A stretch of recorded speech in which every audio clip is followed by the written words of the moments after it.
Rasa tidak nyaman itu diantaranya akibat kehamilan akan timbul pada trimester ketiga, di mana banyak ibu mengalami atau merasakan dirinya aneh, ya, merasakan keanehan pada dirinya, apalagi kalau dia bercermin di depan cermin, dia merasa bahwa tubuhnya sudah tidak langsing seperti dulu lagi, ya, kemudian berat badannya atau bobot badannya meningkat, terjadi apa namanya, tangan, kakinya mungkin ada pembengkakan karena terjadinya penimbunan cairan, ya.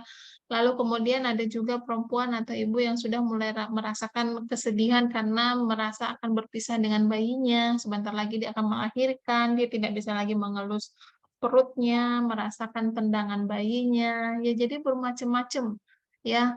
Lain perempuan, lain juga apa yang dia rasakan. Walaupun secara umum, secara teori katakan bahwa terjadi perubahan fisik dan psikologis yang kita pahami bersama ya.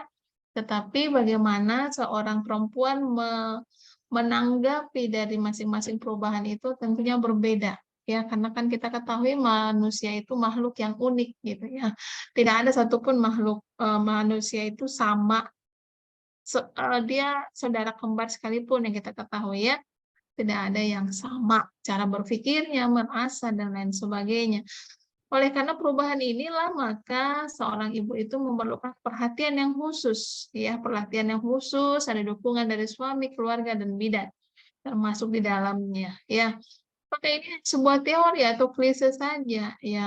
Kita sebagai pendamping persalinan ya tentunya ini harus kita pahami, ya, perubahan psikologi ini harus kita pahami, sehingga tidak ada menjudge kalau ada pasien yang merasakan nyeri, sehingga membuat dia berteriak atau mengeluarkan suara yang keras, ya, tidak ada respon dari kita pendamping persalinan yang menyatakan bahwa ibu itu manja, cengeng, dan lain sebagainya, ya. Lalu kemudian perubahan yang kedua, ya, itu ada perubahan emosional. Jadi tadi perubahan rasa tidak nyaman dari perubahan secara alami psikologisnya. Kemudian yang kedua ada terjadi perubahan emosional, ya, yang mana emosionalnya kadang dia tiba-tiba gembira, atau ada yang perempuan yang tiba-tiba berteriak histeris gitu ya. Jadi karena ibu yang hamil trimester 3 menjelang persalinan itu takut, ya, bercampur takut karena kehamilannya mendekati persalinan. Apalagi terjadi Braxton Hicks, ya, Braxton Hicks yang sebentar dia merasakan nyeri, berat pada bagian perut bawah, nyeri pada pinggang, ya semuanya lah terasa tidak nyaman gitu ya. Kemudian adanya ditambah rasa kekhawatiran, terlihat menjelang persalinan, apakah bayinya akan lahir sehat, apalagi kalau dia mendengar rumor, ya, dia mendengar rumor tetangganya itu anaknya semua disesar, lalu kemudian saudara pengalaman sebelumnya harus melalui vakum dan lain sebagainya. Nah, itu sudah membuat perempuan yang akan melahirkan ini merasa khawatir. Nah, pastinya kalau kita sudah paham mendalami masalah psikologi, tentunya kita sudah berpikir ya bagaimana kita untuk memberikan support system sehingga ibu itu dapat melalui masa persalinan kala 1, kala 2, kala 3 hingga sampai dengan kala 4. Ya, baik ibu-ibu bidan sekalian, saya tidak menggurui tetapi kembali seperti yang tadi saya sampaikan, kita review ya, kita mereview apa yang sudah kita pernah dapat, yang sudah pernah kita pelajari dari guru-guru kita terdahulu, kemudian ditambah dengan pengalaman ibu-ibu di PMB di lapangan, ya, ditambah dengan kita melakukan kajian literatur. Jadi, persalinan merupakan proses fisiologis. Ibu akan mengalami nyeri selama proses persalinan, di mana nyeri itu merupakan kombinasi nyeri fisik akibat kontraksi miometrium dan regangan segmen bawah rahim. Ya, yang menyatu dengan kondisi psikologis, ya. Jadi akibat adanya perubahan fisiologis ini, ya, sehingga dia menimbulkan efek. Ya, perubahan fisiologis itu menimbulkan efek nyeri, gitu ya. Terjadinya kontraksi pada waktu menstruasi kita bisa merasakan, ya kan, adanya kontraksi efek dari dihasilkannya prostaglandin oleh uterus, ya, kemudian adanya estrogen. Ya, kemudian adanya penurunan estrogen, lalu meningkatnya oksitosin gitu ya, sehingga terjadi efek kontraksi pada miometrium, pada otot gitu kan ya. Nah, akibat kontraksi ada regangan, udah kontraksi regangan, nah ini akan menimbulkan nyeri. Nyeri yang terasa oleh tubuh, maka akan direspon oleh psikologis gitu. Respon psikologis yang muncul adanya rasa cemas gitu ya, rasa cemas. Kemudian karena kecemasannya dia akan merasakan kelelahan, kekhawatirannya bertambah, ya. Kemudian apa namanya? Efek dari semuanya ya itu akan menimbulkan masa kalah satu ya, lama kalah satu maksudnya. Jadi karena persepsi nyeri yang semakin intens ini meningkatkan kecemasan ibu, sehingga tidak jarang ibu memutuskan untuk SC. Banyak sekali atau meningkat sekali angka SC ya di kelompok atau di kalangan persalinan saat ini. Beda kalau dulu. Kalau dulu itu kan diupayakan dia tuh bersalin dengan spontan gitu ya. Karena persalinan spontan itu menyingkat masa nifas ya, menyingkat masa nifas. Karena kalau sudah SC implementasi ataupun intervensi yang diberikan pasca SC itu akan berbeda dengan intervensi pasca persalinan normal. Ya, jadi ada berbagai metode untuk mengurangi rasa nyeri. Salah satunya terapi komplementer ya, menggunakan non farmakologis. Ya, menggunakan non farmakologis bisa dengan strategi stimulasi kulit ya, ada terapi ataupun keterampilan yang disebut dengan counter pressure. Counter pressure itu stimulasi kulit dan ada strategi stimulasi sensorik menggunakan aromaterapi ya. Ini hanya sebagian kecil saja contoh yang saya angkat di slide saya ini ya, tetapi masih banyak hal lagi yang menjadi komplementer terapi yang dapat diterapkan pada masa bersalin ya, seperti kita kenal ada napas dalam ya, kemudian ada tiup-tiup, lalu menggunakan zinbol ya. Jadi dua ini adalah dua contoh saja yang saya tampilkan di slide saya. Apa yang dimaksud terapi komplementer? Sekilas mengingat bahwa terapi komplementer ini adalah pengobatan mengatasi penyakit yang dilakukan sebagai pelengkap pengobatan medis konvensional atau sebagai alternatif pilihan. Nah, di dalam pelayanan kebidanan, komplementer ini dikenal sebagai pelayanan kebidanan yang menerapkan pengobatan komplementer alternatif dalam pelaksanaannya. Jadi layanan kebidanan komplementer adalah pilihan untuk meminimalkan tindakan medis selama masa hamil maupun selama masa bersalin. Nah, tadi karena filosofi bidan adalah lingkup alami dan fisiologis, maka kita mengupayakan kehamilan bersalin nifas bayi baru lahir, remaja, itu mendapatkan asuhan dengan minimal tindakan medis gitu. Tindakan medis kan kita ketahui bukan hanya saja menggunakan alat kesehatan ya, tetapi obat-obatan ya, farmakologi. Nah, jadi kita sebagai pelayan kebidanan, pemberi pelayanan kebidanan atau pelaksana asuhan kebidanan, maka kita menerapkan support system tadi diantaranya dengan pelayanan kebidanan komplementer. Nah, apa goals kita dalam pertemuan kita beberapa kali nanti adalah menerapkan berbagai metode untuk mengurangi rasa nyeri. Salah satunya menggunakan counter pressure dan juga aromaterapi. Ya. Yang lainnya silahkan seperti tadi yang saya sampaikan di kelompok yang akan kita bahas minggu depan itu tidak ada di slide saya ya, jadi tidak kita bahas dulu itu, nanti teman-teman atau ibu-ibu bidan sekalian yang akan mengeksplornya. Baik, kita lanjutkan bahwa kehamilan persalinan merupakan proses fisiologi atau yang alami, tetapi secara umum ya perempuan yang akan atau ibu yang akan melahirkan itu akan mengalami proses nyeri. Tadi kenapa sampai terjadi nyeri? Karena terjadinya perubahan fisiologis, ya kan? Adanya kontraksi dan peregangan dari segmen bawah rahim. Ini akan memberikan efek nyeri. Nah, itu fisiologisnya. Lalu ada peningkatan oksitosin, juga ada hormon prostaglandin yang meningkatkan kontraksi. Ya, Lalu nyeri yang dirasakan ibu itu dapat menimbulkan gangguan psikologis. Ya, maksudnya gangguan psikologis bukan tanda kutip kejiwaan ya, bukan ya. Maksudnya adalah pengelolaan respon psikologis yang tidak sama antara individu dengan yang lain. Nah, ini yang kita kenal dengan gangguan ya, bukan tanda kutip masalah kejiwaan, bukan. Lalu, reaksi psikologis yang timbul itu akan menimbulkan reaksi negatif seperti menolak, ya, kemudian ada rasa takut, rasa marah, rasa sedih, apalagi rasa cemas. Itu reaksi dari psikologis yang mana tadi kita sampaikan manusia itu unik yang tidak akan pernah ada yang sama antara individu yang satu dengan individu yang lain.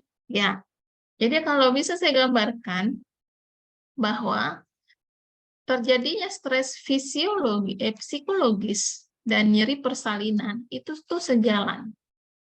Ya, itu tuh sejalan antara stres psikologis dengan nyeri persalinan. Jadi, stres psikologis ya yang terjadi pada ibu di masa persalinan akan berpengaruh pada hipotalamus. Ya, stres psikologis artinya dari respon psikologis yang terjadi pada individu itu akan mengirimkan respon kepada hipotalamus, ya, akan mengirimkan sinyal, akan mengirimkan informasi bahwa tubuh sedang mengalami rasa nyeri, dan hipotalamus akan mempengaruhi hipofisis. Artinya hipotalamus akan berkomunikasi dengan hipofisis, kelenjar hipofisis, sehingga hipofisis mengekspresikan ACTH atau adrenal corticotropic hormone, ya,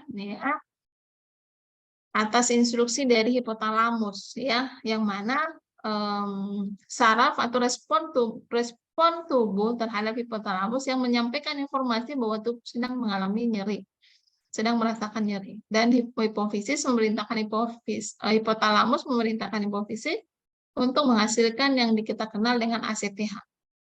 ACTH ini akan mempengaruhi atau memberikan respon ya sama, jadi dia pesan bersambung gitu ya, pesan bersambung.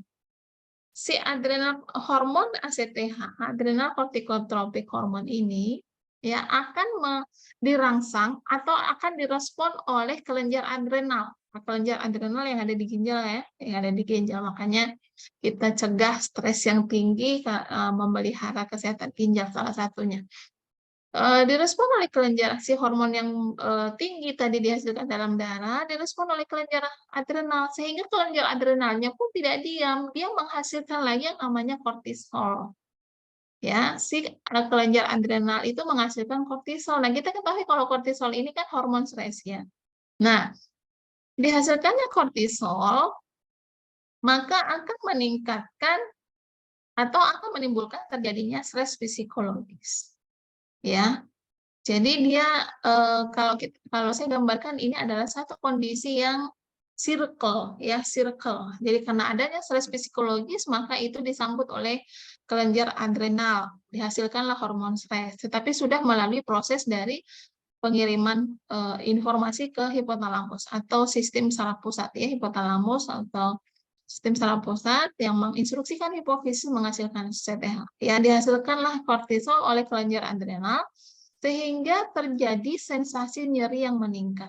Nah, kalau secara subjektif terjadi rasa takut yang mana si individu itu menerima informasi ataupun dari pengalaman. Misalnya di sekarang second gravid ya, second gravid. Bahwa pada masa persalinan dulu dia diinduksi ataupun dia mengalami persalinan vakum ekstraksi, atau kalau mungkin dia mengalami proses yang normal di persalinan sebelumnya, tapi karena ada pengalaman temannya, tetangganya, nah itu akan masuk ke dalam memori individu yang akan bisa menghasilkan respon terhadap psikologis ya, sehingga dia bisa menginterpretasikan bahwa dia bersalin itu akan jangan-jangan akan merasakan nyeri seperti temannya, atau seperti waktu primi gravida dulu atau persalinan di awal pertama dulu, atau itu kan bercampur berkecamuk ya, sehingga terjadilah manifestasi negatif thinking ya, dia akan berpikiran negatif hasilnya dan akan menimbulkan cemas. Nah, kecemasan ini lah yang akan meningkatkan sensasi nyeri yang semakin kuat. Artinya sensasi nyeri akan semakin kuat sekitar 96,5%. Ini dari hasil penelitian oleh peneliti bahwa sensasi nyeri pada masa persalinan itu meningkat di angka 96,5%. Artinya hanya sekitar 4,5%, 3,5% yang terlihat enjoy di masa persalinan. Tapi sebagian besar perempuan di masa persalinan itu merasakan sensasi nyeri yang hebat. Ya, sampai di situ teman-teman, ibu-ibu bidan sekalian, ada yang mau kita diskusikan?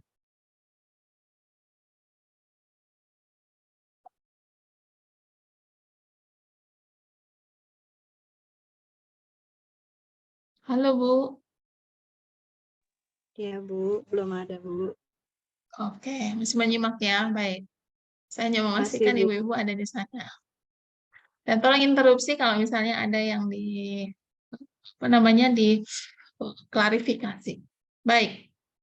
Jadi ada sebuah artikel yang saya masukkan di slide saya ini, hasil Riskesdas tahun 2010 ya, menunjukkan bahwa jumlah bedah sesar itu di angka 15,3%. 13% diantaranya tidak mengalami komplikasi. Ya.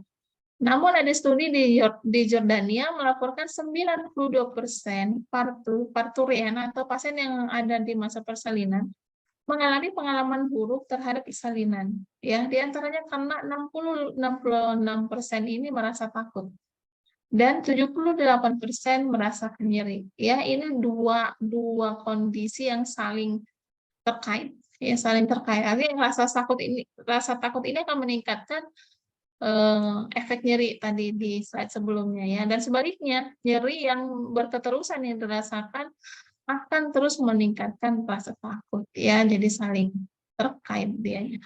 Baik, lahirlah komplementer terapi. Jadi komplementer terapi kalau dikatakan dia terapi tradisional yang memang dulu ini dilakukan dari unsur budaya ya, budaya, kebiasaan, adat istiadat. Namun dengan adanya evidence-based midwifery, ya, adanya kajian literatur, lalu kajian jurnal, diteliti lagi, ya, kemudian dianalisis lagi, sehingga itu dijadikan menjadi sebuah terapi komplementer. Ya, jadi sebenarnya terapi komplementer ini adalah berbasis kearifan lokal, ya, kearifan lokal. Hanya namanya kalau misalnya di masyarakat itu kita kenal dengan pijat, ya. Nah, kalau di komplementer terapi kita lebih mengenalnya ke acupressure, lalu massage, lalu lain-lain, gitu ya. Jadi penyebutannya itu lebih ke ilmiah, ya, penyebutan ilmiah. Baik. Ada yang pertama, counter pressure, penekanan secara stabil oleh pendamping persalinan ke daerah sakral dengan sebuah benda keras, misalnya dengan menggunakan bola tenis. Aplikasi ini akan membantu ibu mengatasi sensasi tekanan internal pada rasa nyeri di bagian bawah punggung. Ya, jadi manipulasinya itu pada daerah punggung. Lalu yang kemudian ada aromaterapi minyak esensial. Ya, aromaterapi minyak esensial ini dapat mengurangi nyeri, dapat mengurangi ketegangan, dan juga rasa cemas. Baik. Jadi yang counter pressure dikatakan dapat mengatasi nyeri secara tajam dengan cara memberikan sensasi menyenangkan. Ya, dengan cara memberikan sensasi menyenangkan yang melawan rasa tidak nyaman pada kontraksi ataupun di antara kontraksi. Ya, jadi pressure atau tekanan dilakukan atau diberikan kepada pasien atau responden itu dilakukan baik pada saat kontraksi ataupun di saat masa antara kontraksi satu dengan kontraksi berikutnya. Oke, teknik counter pressure ini menutup gerbang pesan nyeri yang akan dihantarkan menuju medula spinalis dan otak. ya. Jadi dengan tekanan atau dengan pressure itu akan memblok ya, memblok rasa nyeri. Yang mana kalau rasa nyeri kan akan dikirimkan dengan impuls ya, dengan melalui saraf ya, medula spinalis ke otak, sehingga otak memerintahkan organ untuk menghasilkan manifestasi atau tindakan seperti tadi ya, dihasilkan hormon oleh hipofisis dan juga direspon juga oleh adrenal, yang mana sebenarnya bukan hilang nyerinya tapi semakin meningkat stres ya.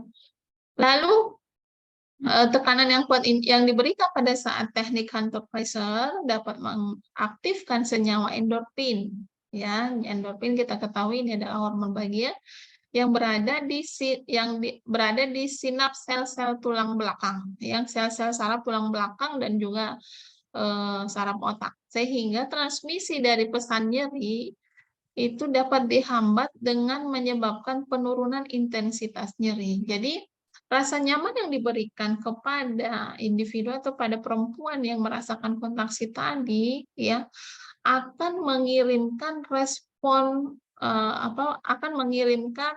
respon euforia ya, sehingga dihasilkan endorfin ya. Dihasilkan endorfin, tentunya endorfin dihasilkan akan menekan kortisol gitu ya, akan menekan hormon kortisol. Jadi tubuh kita itu sebenarnya dia bisa bekerja secara simultan ya. Kalau dihasilkan hormon kortisol ya, lalu tidak dikendalikan dengan pengeluaran atau dihasilkannya lawan dari kortisol, maka kortisolnya akan menduduki posisi tertinggi gitu. Jadi kalau kortisol sudah dihasilkan, supaya kortisolnya tidak semakin meningkat, maka kita harus merangsang atau melakukan support system dihasilkannya endorfin gitu. Sehingga endorfin yang dihasilkan lebih banyak daripada kortisol, sehingga endorfin itu menduduki posisi lebih tinggi daripada si kortisol ya, maka terjadilah kenyamanan, relaksasi ya, dan terjadinya proses persalinan yang cepat gitu. Lalu penelitian seri Wasongli juga mengatakan adanya perubahan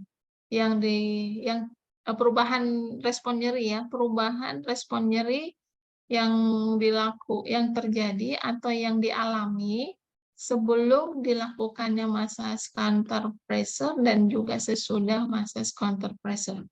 Jadi yang kalau sebelum dilakukan massage itu 9 sampai 10, artinya 100% merasakan nyeri di angka 9 sampai 10.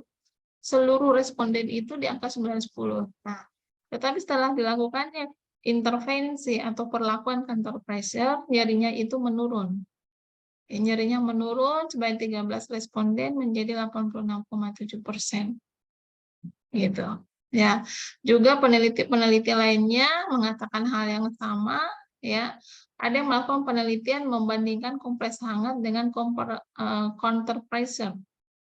Dan dikatakan counter pressure itu lebih signifikan memberikan efek untuk penekanan atau penurunan nilai nyeri ya, penurunan intensitas nyeri. Kemudian ada juga membandingkan efek back euflerage ya, back euflerage ini dengan si counter pressure. Nah, dikatakan juga bahwa counter pressure itu lebih efektif daripada teknik back euflerage ya. Lalu ada aromaterapi terhadap nyeri dan kecemasan, yang mana hasilnya bahwa nyeri dengan menggunakan aromaterapi tingkat nyerinya itu signifikan menurun ya. Lalu apa yang menimbulkan atau bagaimana mekanisme dari aromaterapi? Kalau tadi counter pressure itu memberikan sensasi nyaman ya dengan cara pressure atau penekanan ya, tetapi kalau dengan aromaterapi dia menggunakan saraf ya, unsur saraf penciuman ya. Jadi dengan dia menghisap keharuman dari aromaterapi ya, yang dioleskan di kulit ataupun melalui inhalasi, berarti inhalasi dia menghirup ya.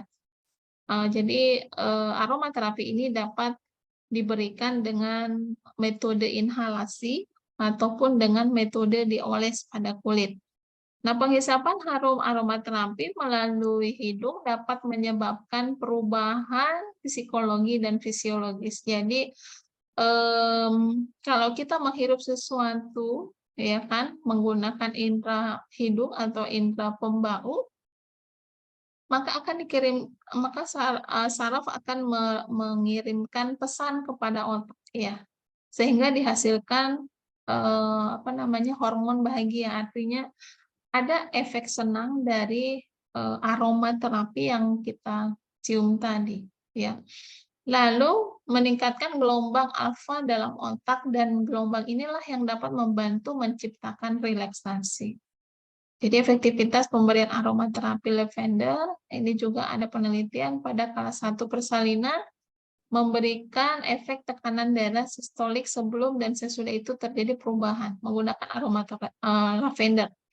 Ya, jadi terjadi penurunan signifikan dari sebelum diberikan aromaterapi dibandingkan dengan sesudah diberikan aromaterapi. Jadi menghasilkan arah yang positif. Oke.